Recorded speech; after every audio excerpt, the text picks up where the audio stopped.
the Foreign Minister of Japan.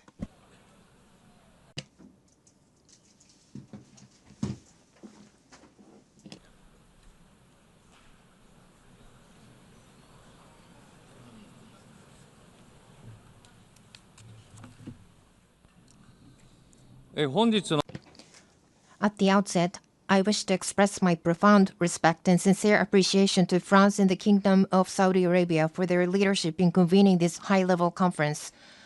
Together with Norway, we have had the honor of serving as co-chair of the working group on the economic viability of Palestine, engaging in sincere and constructive discussions with UN member states and international organizations. Urgent action is required to address the fiscal challenges facing the Palestinian Authority, sustained support for the PA, concerted engagement by the international community with Israel, and reforms undertaken by the PA itself. Japan continues to make tangible contributions, including recent financial assistance through the World Bank. Yet today, the situation has reached an extremely grave and alarming juncture that threatens to erode the very foundation of a two-state solution.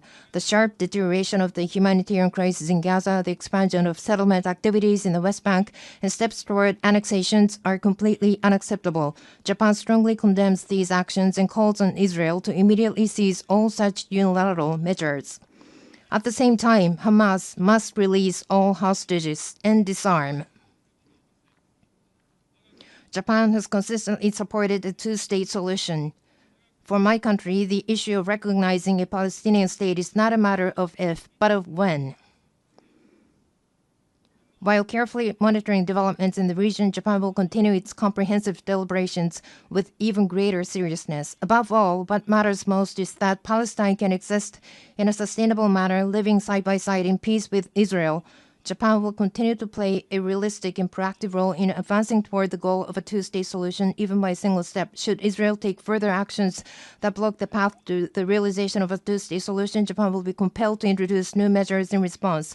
Japan fully supports the aspirations of the Palestinian people to establish their own independent state.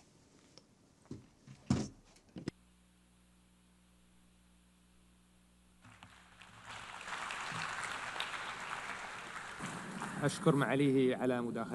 would like to thank His Excellency and give the floor to His Excellency, the Foreign Minister of Andorra.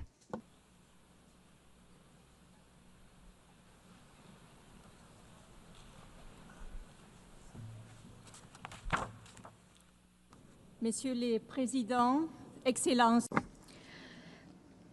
Presidents, Excellencies, ladies and gentlemen, the situation in Gaza has become unbearable.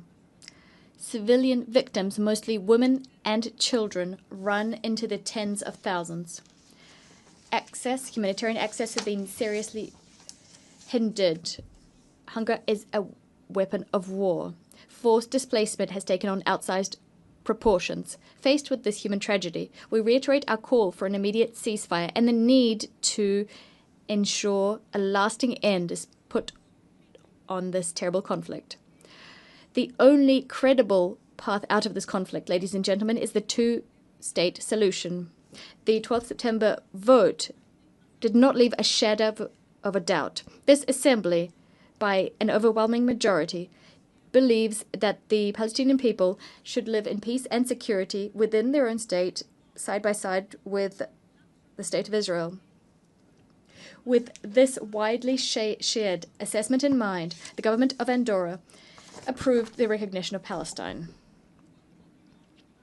We will continue to forcefully call for the release of all hostages, for the disarmament of Hamas, the perpetrators of the atrocious 7th of October 2023 attacks, and for the advent of a Palestinian state that's been demilitarized and that exists under the reformed authority of a government that excludes Hamas. When the conditions are in place and if we can guarantee the full regional integration of Israel, this recognition will take its effect. With this recognition of Palestine, our country, which is proud of its over 7 centuries of uninterrupted peace, and remains committed to neutrality, multilateralism. The speaker's microphone has been cut off.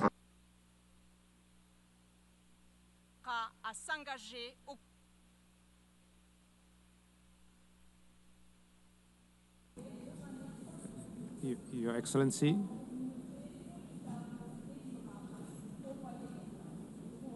Okay, bravo.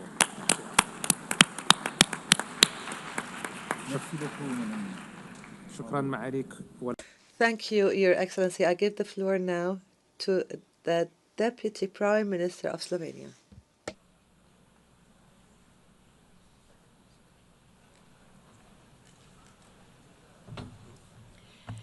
Your Excellencies, I would like to thank France and Saudi Arabia.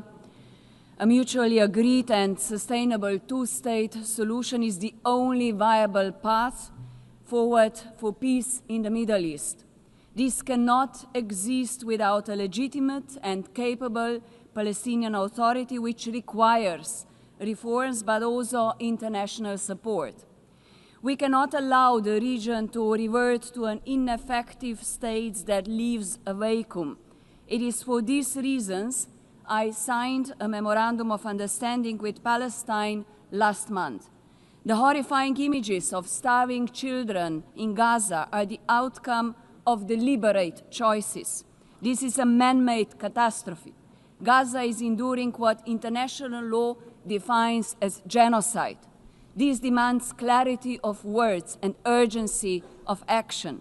When brute force replaces law, it will not bring security. It will bring instability and radicalization for generations.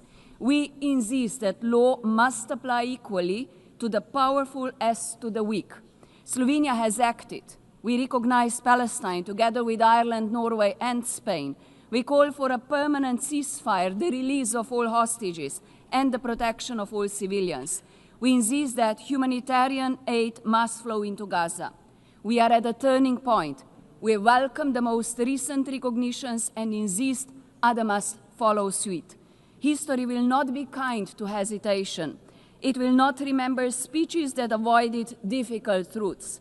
It will unapologetically remember those who stood silent when genocide unfolded. Let this conference be remembered not as another echo chamber, but as the place where the international community finally moved from words to consequences. And